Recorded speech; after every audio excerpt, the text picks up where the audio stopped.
செஞ்சு சொல்லி பார்த்தா அதுக்கு இங்கே மாதிரிலாம் இங்கேயே வேலை செய்கிறேன். அப்போ இங்கேயும் வாணும் இதுவும் தரையில் ரிலீஸும் தரையில் அது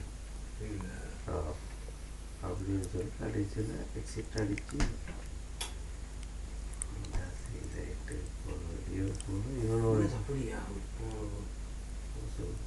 இவனோட பாரசமான கம்பெனிக்கு வர பேச்சு இப்படி ஆகிட்டு ஒரு அவன் சொல்லிக்க பிரச்சனை இல்லை.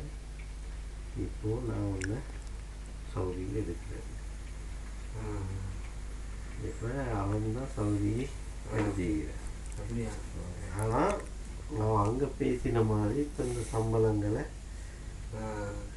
கொடுக்க மாட்டான். ஏன்டா அவன் விசாவில் வீட்டிக்கிற ஏதோ ஒரு அளவு கொடுப்பாங்க.